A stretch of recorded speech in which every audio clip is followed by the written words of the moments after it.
Cerita berawal dari kelahiran seorang bocil bernama Johnny yang kelak punya nama panggilan si Popeye. Kenapa namanya seperti tokoh film kartun? Karena anak spesial ini punya kelainan di kedua tangannya yang berukuran besar dan super strong. Jadi jelas ya, ini bukanlah awal mula kelahiran si Popeye yang doyan menenggak bayam. Kekuatan tangan Johnny si Popeye memang jauh berbeda dari teman-teman seumurannya. Tapi pada kenyataannya, ukuran tangan Johnny yang besar malah jadi bahan bulian teman-teman sekolahnya. Lalu dari semua siswa yang hobi membuli, cuma ada satu siswi yang selalu peduli kepada Johnny. Meskipun ya nih bocah cewek turut menjadi korban para pembuli juga. Dan karena alasan itulah, Johnny yang sudah muak akhirnya mencekek salah satu pembuli sampai meninggoy. Perbuatan Johnny si Popeye tentu saja membuat orang tuanya marah, bahkan sampai mengurung Johnny di ruang basement. Sedih ya memang sedih, tapi untungnya Johnny punya seseorang yang selalu menemani kesedihannya. Namun semua itu tidak berlangsung lama, karena kematian si pembuli ternyata membuat para warga marah, bahkan membakar rumah Johnny sampai orang tuanya meninggoy. Having no other options, the child tried calling for them. Mother!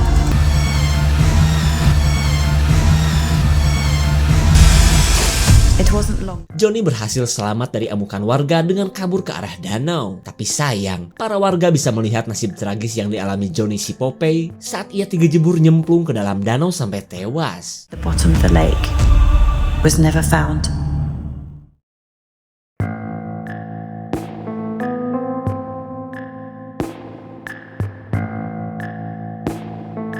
15 tahun kemudian, danau tempat kematian si Popeye menjadi tujuan wisata horor terutama bagi para vlogger pemburu penampakan juri. Karena sejak kejadian di masa lalu itu banyak rumor tentang kebangkitan si Popeye yang selalu menelan korban.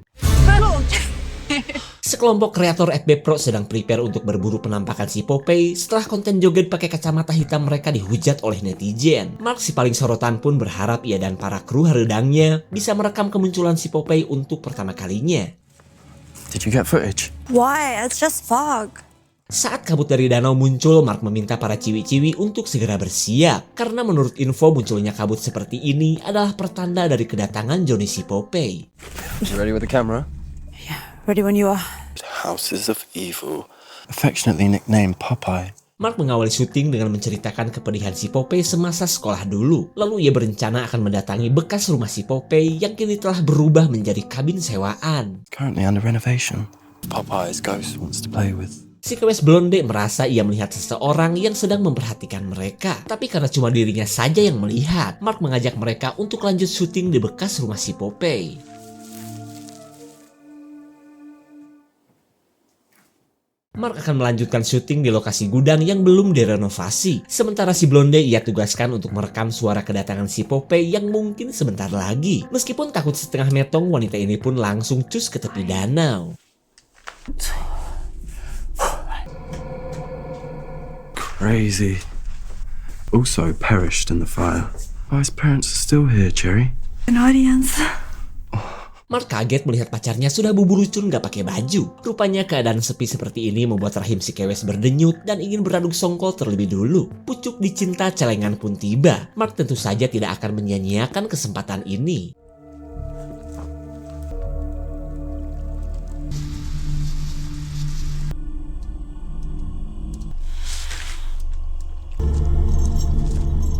Si blonde langsung nyoroncut ketakutan saat kabut tiba-tiba muncul di sekitarnya. Namun ia tidak sadar bahwa si Popeye yang kini sudah dewasa benar-benar sudah muncul.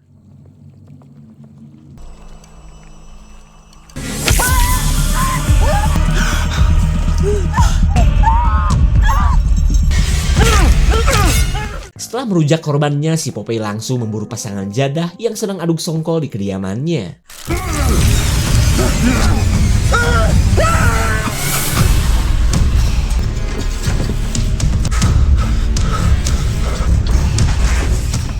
Mark seolah gak percaya karena sosok jurig yang ia cari benar-benar datang. Ia pun cuma bisa nyempon bersembunyi dari kejaran si Popeye yang bertangan beton.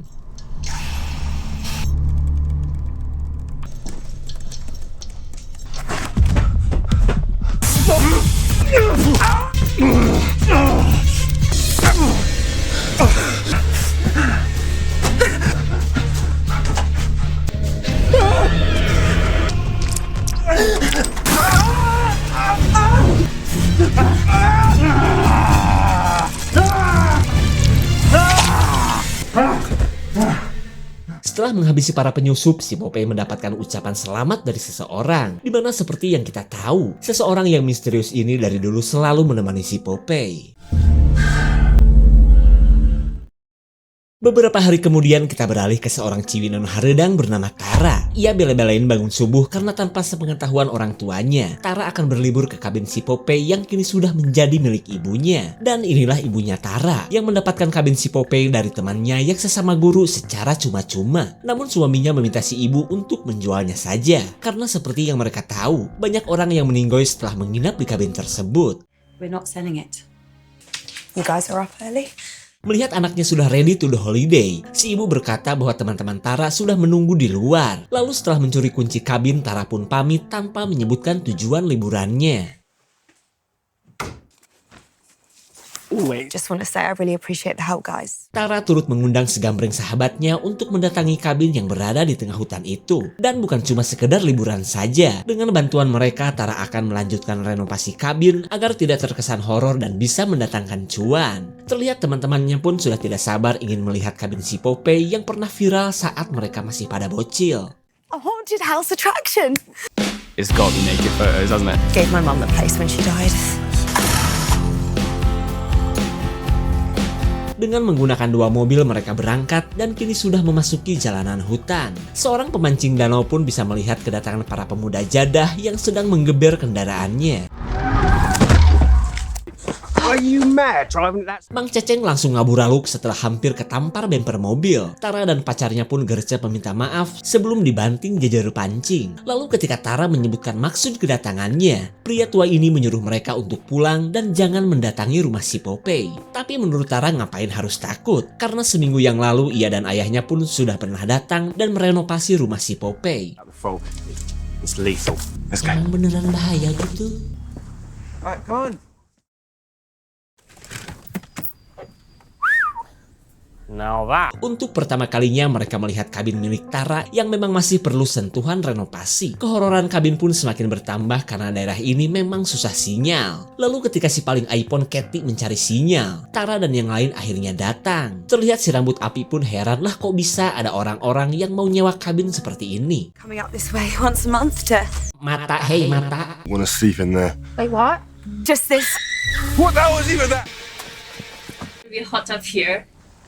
Katie baru tahu bahwa di tempat buluk seperti ini ada pemandian air hangat yang ternyata sudah disiapkan oleh Tara. Bayangan aduk songkol sambil berendam pun sudah terbayang dan tentunya akan membuat mereka semakin betah berada di sini. Cuma ya itu dia, Katie kesal karena tidak bisa posting pamerin tempat ini ke komunitas FB pemula. Come on, let's get stuff from the car. I'll grab you some headache tablets. Yes. Thank you. Saat semua orang akan membawa barang-barang, si tembolok heboh menggoda Nick untuk menjajal kolam renang imut ini bersamanya. Terlebih ia sudah menyiapkan setelan cawet dengan motif bunga yang bisa membuat Nick melupakan pacarnya. Marketing kewes bernama Sky ini membuat Nick tak berdaya hingga ia pun mulai memikirkan cara untuk berselingkuh yang baik dan aman.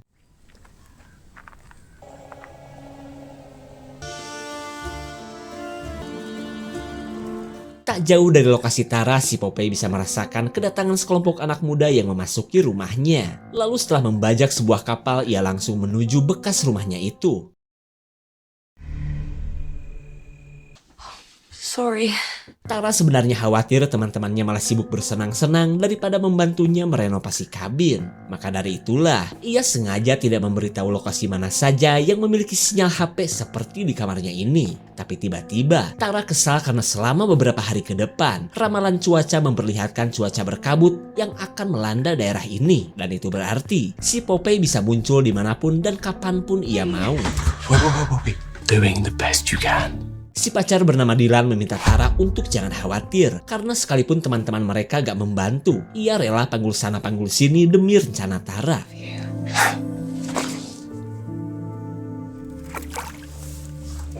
Saat kabut mulai turun, Mang Ceceng masih anteng cumpaguk mancing di pinggir danau. Cuma tanpa ia sadari, kabut yang satu ini bukanlah kabut yang biasa.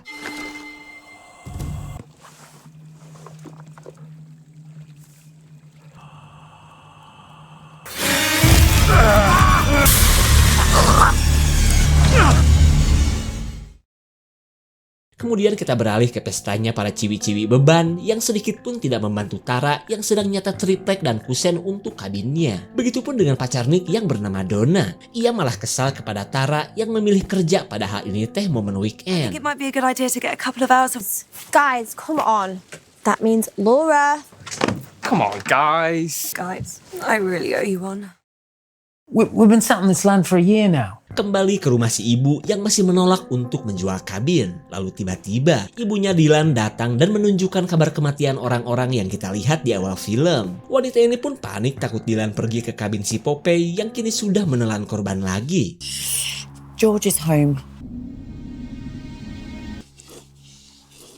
Singkat cerita, Tara berhasil membuat kedua teman kewesnya ikut bekerja. Tapi sekalinya bekerja, mereka malah membuat masalah dengan mengecat papan pakai warna suka-suka. Tak lama kemudian datanglah Benny dengan kekuatan fermentasi takokak, berharap hadiahnya ini diterima oleh Cat sang pujaan hati. Maybe you girls could do with a pick-me-up. Takokak Drinking Ole bisa Anda dapatkan di toko mebel kesayangan Anda dengan harga yang mencengangkan.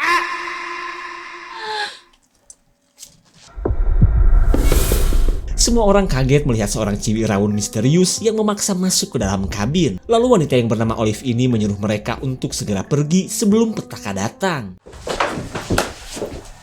If you leave now, Yeah, what are you gonna do? it's 7 against 1. Donna menyuruh Olive untuk segera pergi karena cuma merusak momen liburannya saja. Karena kalau tidak, ia akan menjambak rame-rame rambut Olive yang ngawi-wingking dan sangat bau oli. This is my house. Cough. Nick bangga dengan sikap pacarnya yang garang dan berhasil mengusir Olive si orang asing. Tapi lain halnya dengan Tara. Ia kepikiran dengan Olive yang sempat menyebut kabin ini adalah rumahnya.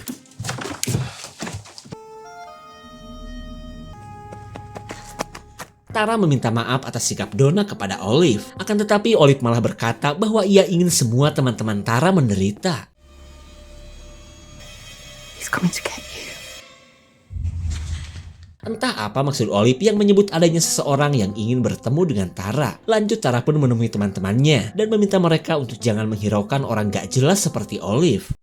I'd say that's wrap on day one, guys. Saat cuaca berkabut mulai menyelimuti kabin, ibunya Tara gelisah karena HP anaknya sulit dihubungi. Ia pun khawatir takut Tara mendatangi kabin seperti prediksi ibunya Dylan. Kemudian kita beralih ke sesi aduk songkol yang sedang dilakukan oleh pasangan selingkuh. Tapi kali ini, Sky si tembolok silikon meminta Nick untuk secepatnya mutusin Donna. Nick menolaklah, terlebih ia menganggap Sky cuma sampingan ketika belalainya pengen muntah saja. Sky langsung emosi dan berniat untuk memberitahu Donna tentang perselingkuhan mereka.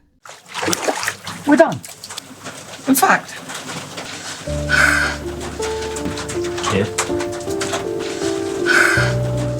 Habis sepah manisnya berantakan, Sky yang sudah kalap akan mengirimkan pesan kepada Donna. Cuma ia lupa di lokasi kolam jadah ini tidak ada sinyal sama sekali.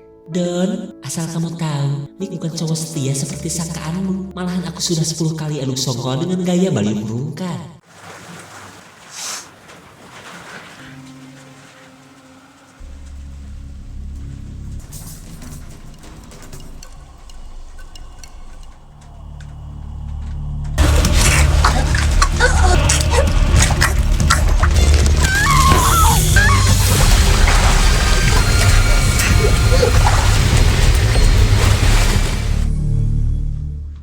Sky sinambut api akhirnya tewas dengan tembolok yang tak lagi simetris. Tak lama kemudian Olive pun datang dan menyebut bahwa inilah waktunya bagi si Popeye untuk bersenang-senang. Dan sekedar informasi aja guys ya, Olive adalah kakaknya si Popeye yang dari dulu selalu menemani kesedihan adiknya.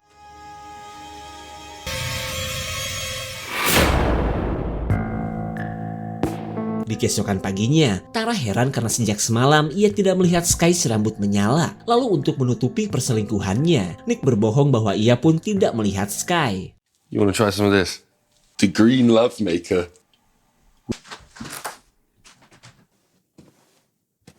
Si jomblo Ben Autongiller melihat tembolok kembar Katie yang sejak zaman SD sulit ia dapatkan. Sementara Katie bisa mencium aroma ngarep sahabatnya ini yang cuma ingin mendapatkan jepitan jadah darinya saja. Lanjut Katie pun membuat foto close up tembolok miliknya, kali aja bisa bermanfaat bagi AA Ben.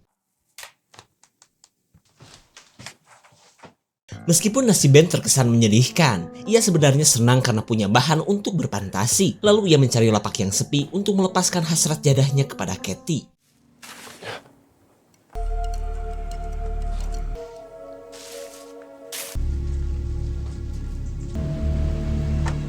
Ben melihat sebuah kapal yang sepertinya cocok dijadikan tempat untuk memandangi foto si pujaan hati.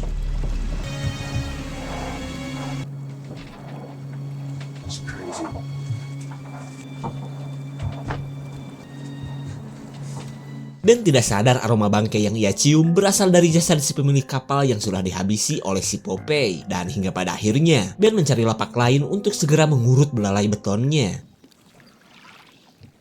Sepertinya aman nih. Dirasa keadaan sudah aman, tibalah saatnya Ben memainkan sesuatu yang ngegayot di balik celananya. Namun ia lupa bahwa di tempat inilah Johnny si Popeye terjatuh dan tenggelam ke dasar danau.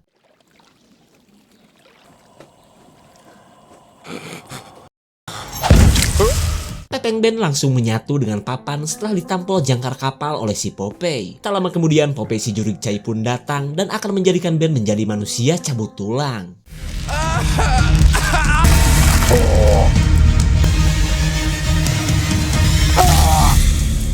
Kekuatan tangan psikopat Popeye benar-benar di luar nalar, karena selain punya kelebihan sejak lahir, kemampuannya semakin meningkat setelah statusnya berubah menjadi hantu.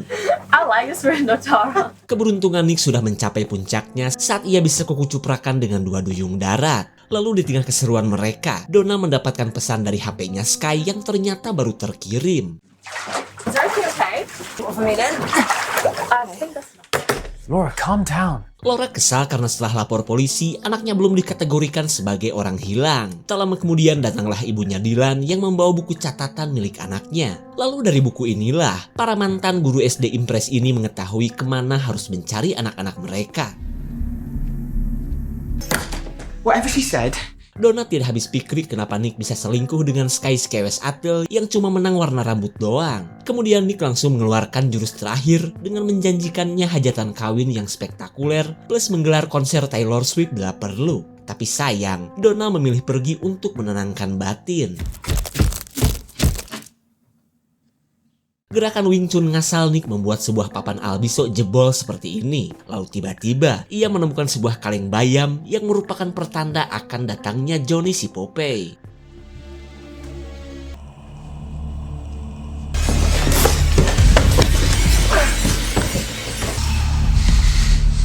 What the f are you?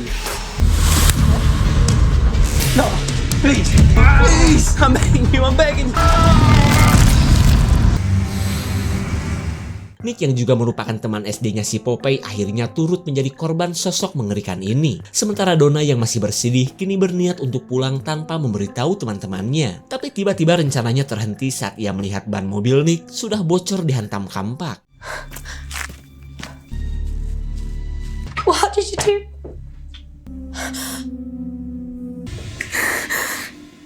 Donna auto lemas karena menyangka Nick tewas akibat bundir. Namun setelah dilihat-lihat, ia curiga jika seseorang telah menghabisi pacarnya.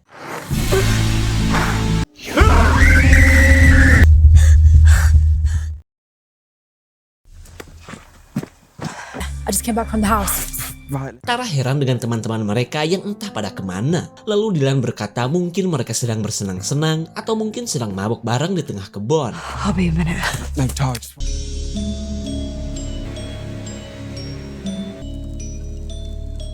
Saat Tara di depan rumah bekas si Popeye yang dulu terbakar, ia menemukan foto jadul ketika ibunya masih menjadi guru SD. Dan itu berarti, tanpa Tara sadari si Popeye adalah murid ibunya plus teman seangkatan Tara juga.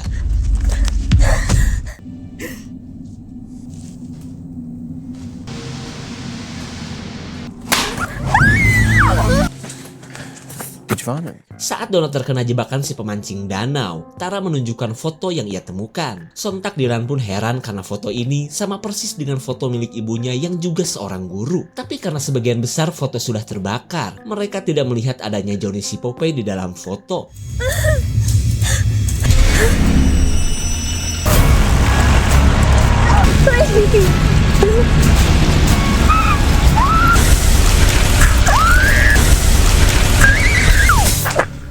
Mereka auto kaget mendengar teriakan Donna yang ternyata sedang digiling oleh Johnny si Popeye. Lanjut mereka pun kabur daripada menjadi korban dari sosok yang baru pertama kali mereka lihat.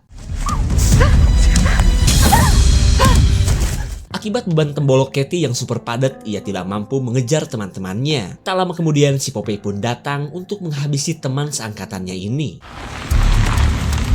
Laura dan ibunya Dylan bela-belain datang ke kabin untuk mencari anak-anak mereka. Dugaan mereka pun benar saat melihat mobil anak-anak mereka yang masih terparkir di depan kabin.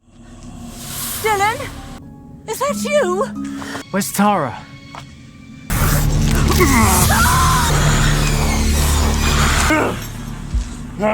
Setelah ibunya Jen tewas, barulah suaminya Laura menantang sosok psikopat juri ini. Tapi setelah dipikir-pikir, What's that? Where's Kathy?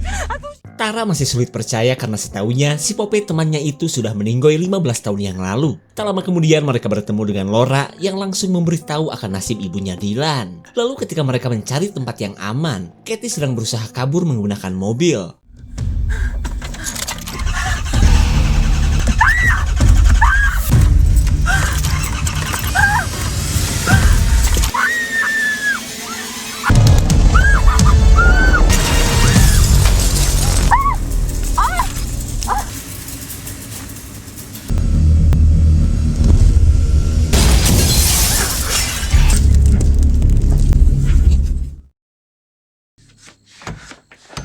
Why that we don't? Is that why? Laura menceritakan bahwa sejak kejadian 15 tahun yang lalu, ia dan para guru selalu bermimpi yang sama tentang Johnny si Popeye. Di mana dalam mimpi itu si Popeye meminta agar bekas rumahnya dibuat menjadi kabin sewaan. Entah apa yang diinginkan si Popeye. Saat satu persatu guru yang mengurus kabin ditemukan tewas. Lanjut Laura pun menceritakan bahwa di masa lalu, ia tidak bisa menghentikan kelakuan para murid yang selalu membuli si Johnny. Cuma satu hal yang ia ingat, Tara adalah satu-satunya orang yang peduli kepada si Johnny. Tapi karena Laura gak mau ambil resiko, ia akhirnya memindahkan sekolah Tara agar jauh dari Johnny si anak berbahaya. As long as Johnny was alive. Come on. Don't move. Serangan dadakan Olive membuat kedua orang tua Tara gak berdaya, bahkan membuat ayahnya meninggoy seketika. Lalu Olive menjelaskan bahwa semua kekacauan ini semata-mata untuk balas dendam terhadap orang-orang yang dulu membiarkan Johnny menderita. Lanjut Olive pun meminta Tara untuk jangan panik, karena yang diinginkan adiknya saat ini adalah cinta dan kepedulian dari Tara. Who are you? Johnny's my brother. Olive adalah kakak kandungnya Johnny yang dulu selamat dari kebakaran berkat bersembunyi di dalam basement. Dimana semua itu karena Olive senasib dengan Johnny dan sama-sama dikurung oleh orang tuanya. Maka dari itulah, ia bisa menemani kesedihan adiknya meskipun cuma sekedar mengirimkan tulisan. He didn't deserve it. The Sweetville woods burning down his entire life.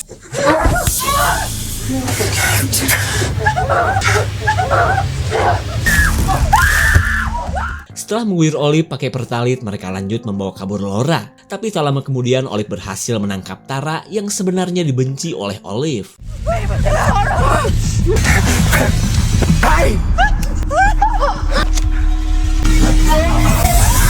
Olive yang merupakan manusia tulen akhirnya tewas setelah bermandikan api. Namun tak disangka Johnny si Popeye ternyata sudah menangkap Laura.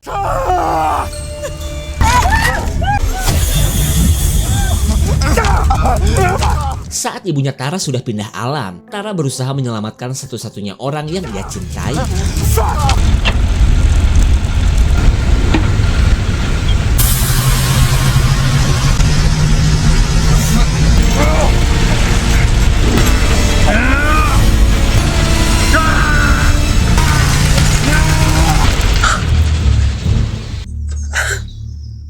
Perjuangan Tara dan Dylan akhirnya berhasil mengalahkan si Popeye dan mengembalikannya ke dasar danau. Terlihat mereka pun merasa lega karena merasa sudah mengakhiri semua kengerian ini. Lalu ketika pagi menjelang, Tara akan membuang kunci kabin yang ternyata hanya mendatangkan petaka.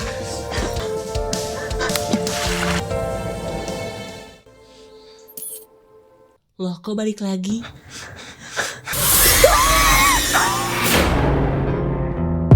Semua kekacauan ini berawal dari penderitaan Johnny si Popeye yang bangkit dari kematiannya. Karena ia gak mau orang-orang yang dulu mengabaikannya bisa hidup tenang tanpa rasa bersalah. Maka dari itulah, ia masuk ke dalam mimpi para guru dan menggiring mereka ke bekas rumahnya. Hingga si Popeye pun berhasil menghabisi para guru, termasuk mendapatkan Tara si orang baik yang kelak akan menemaninya untuk selamanya di dalam danau. Jika ada taman, komen ya. Segitu saja untuk klip dan review kali ini. Terima kasih dan sampai jumpa.